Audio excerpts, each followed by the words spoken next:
Luego de una fuerte decepción amorosa, una joven comenzó a exponerse de forma deliberada al frío, consumía agua helada y descuidaba su salud. Fue diagnosticada con tuberculosis y murió en 1917. Antes de fallecer, le hizo una promesa a su amiga: «Volveré como tu hija». Poco después de su muerte, una niña nació con recuerdos precisos, emociones reconocibles y la misma fragilidad física. El caso de Marta Lorenz, Brasil, principios del siglo XX. María Januaria de Oliveira, conocida como Sinhá, nació hacia 1890 en el sur de Brasil, en el estado de Río Grande do Sul. Era hija de un rico hacendado y creció en una zona rural, rodeada de naturaleza, pero también de soledad. Aunque visitaba con frecuencia el pueblo cercano de Don Feliciano, donde era amiga de Ida Lorenz, vivía aislada. Durante su juventud, Sinhá vivió 2 relaciones amorosas intensas con hombres a quienes su padre no aprobaba. Uno de ellos se quitó la vida. Tras esta segunda desilusión, Sinhá cayó en una depresión profunda. Para distraerla, su padre la envió a una ciudad costera, pero ella apenas mostró interés. Se descuidó, se expuso al frío a propósito, bebió agua helada y terminó desarrollando una grave infección pulmonar que la llevó a la muerte. Fue diagnosticada con tuberculosis y falleció en octubre de 1917. Pero antes de morir, le hizo una sorprendente confesión a su amiga Ida Lorenz. Dijo que regresaría como su hija y prometió que, cuando fuera mayor, le contaría detalles de su vida pasada para que la reconociera. Marta Lorenz nació el 14 de agosto de 1918, exactamente 10 meses después de la muerte de Sinhá, quien había prometido a su amiga Ida Lorenz que renacería como su hija. A la edad de 2 años y medio, Marta comenzó a pronunciar frases misteriosas que sorprendieron a su familia. Un día, mientras regresaba del arroyo con su hermana Lola tras lavar ropa, se detuvo y dijo: «Lola, cárgame en la espalda». Lola, en tono de broma, le respondió que ya era suficientemente grande para caminar. Pero Marta replicó con naturalidad: «Cuando yo era grande y tú eras pequeña, yo te cargaba a ti». Nadie en la familia había hablado jamás de la promesa de reencarnación de Sinhá ni de sus recuerdos. Por eso, este comentario causó un gran asombro. Más adelante, Marta comenzó a describir detalles de un lugar en el que afirmaba haber vivido antes. Una finca donde había muchas vacas, bueyes, naranjos y otros animales. Comentó específicamente que no había cabras, aunque parecía que sí.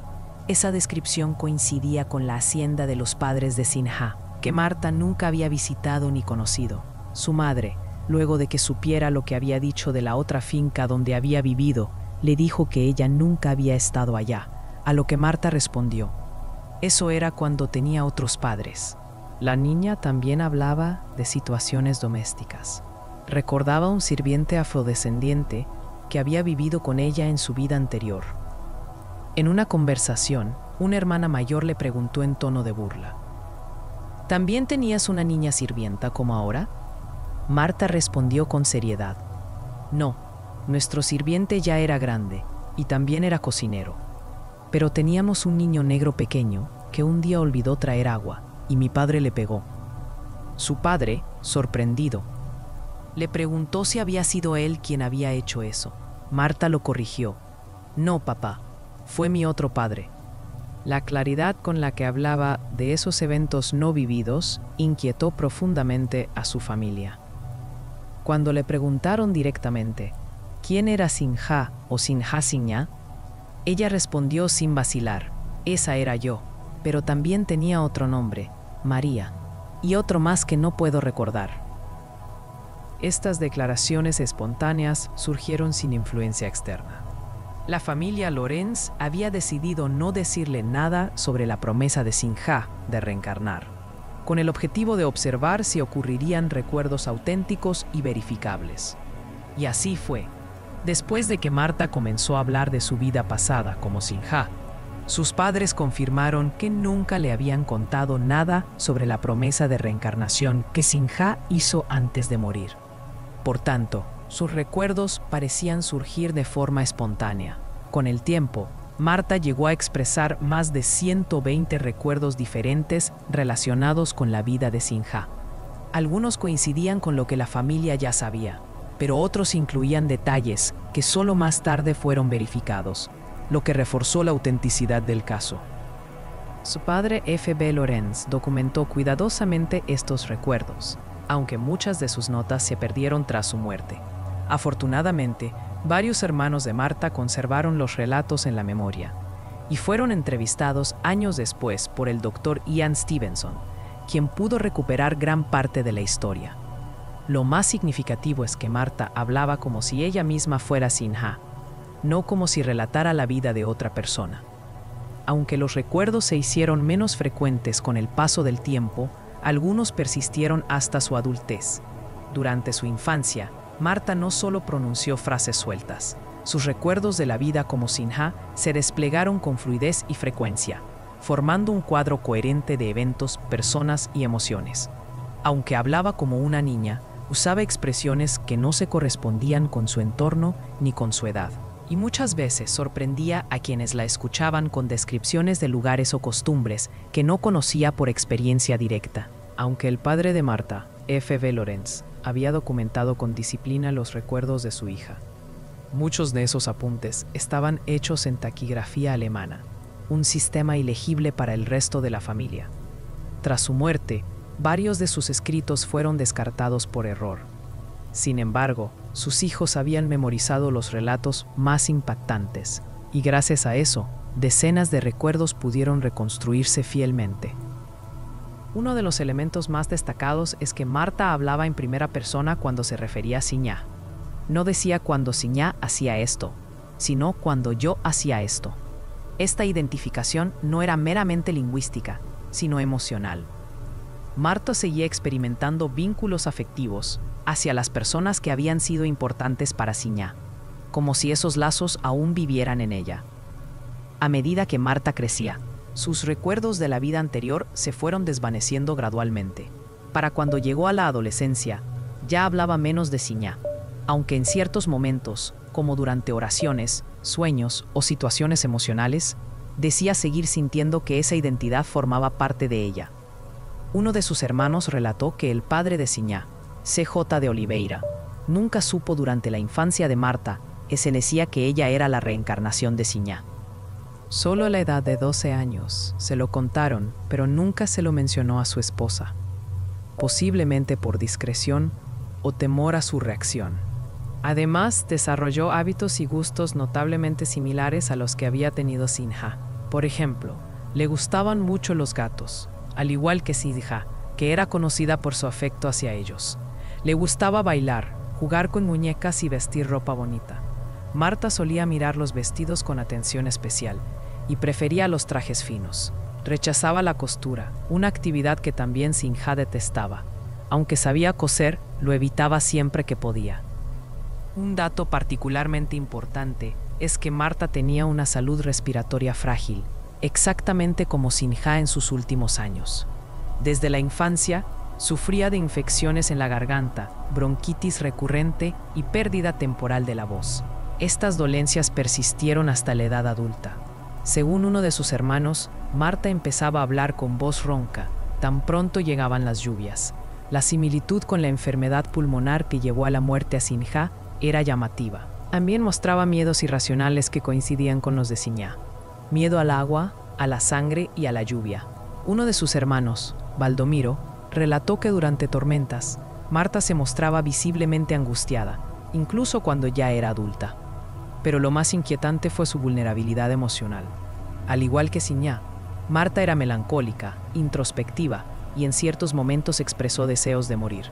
Aunque nunca intentó suicidarse, llegó a decir en voz alta que le gustaría estar muerta. Su hermano Baldomiro temía que repitiera el destino de Sinha, quien aparentemente facilitó su propia muerte al descuidarse a propósito en medio de una profunda tristeza. Estas similitudes no eran meras coincidencias, eran ecos profundos de una identidad pasada que aún respiraba dentro de Marta. no solo en forma de recuerdos, sino en cómo vivía, sentía, se enfermaba y reaccionaba ante el mundo. Además, Stevenson menciona que estos pensamientos de Marta parecían surgir sin causas externas claras. Es decir, no estaban vinculados necesariamente a eventos recientes en su vida, sino que aparecían como un estado emocional de fondo. Este paralelismo con la historia de Sinha refuerza la hipótesis de que no solo los recuerdos, sino también las inclinaciones emocionales profundas pueden transmitirse de una vida a otra. Waldomiro no recordaba que sus otros hermanos o hermanas hubieran mostrado pensamientos similares. Este rasgo, el anhelo de muerte, parecía único en Marta y se alineaba con la personalidad melancólica de Sinha. En los últimos años de observación del caso, Marta Lorenz compartió con el doctor Ian Stevenson que había sufrido la pérdida de 2 de sus hermanos. Uno murió por enfermedad y el otro se quitó la vida.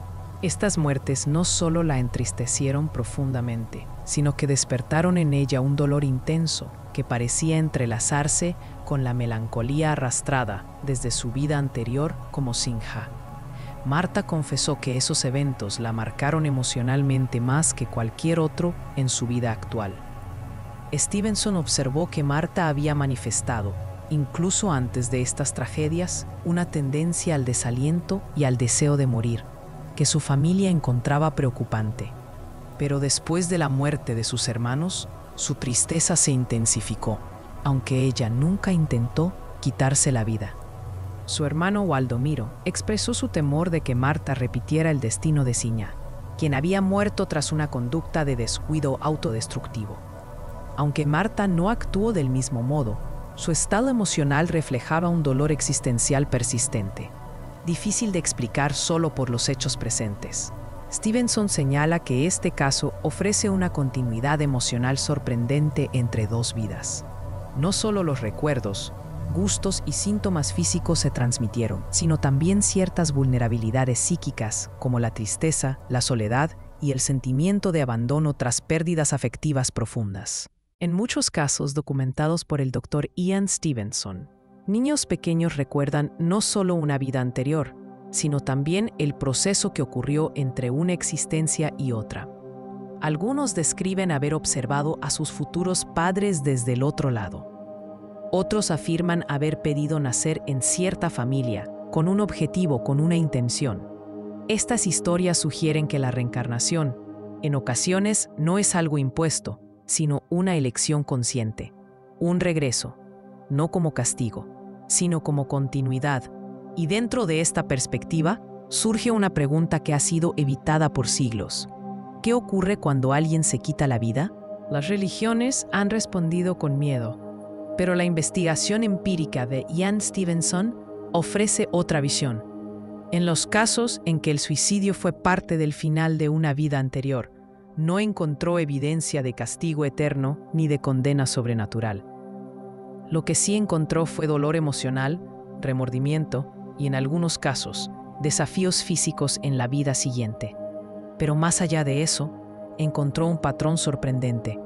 Muchas de esas almas volvieron con conciencia, con sensibilidad, con deseos no resueltos y a veces con una nueva oportunidad para reconciliarse con lo que quedó pendiente. Quizás el alma no enfrenta castigo, sino una comprensión profunda que la transforma y la trae de regreso.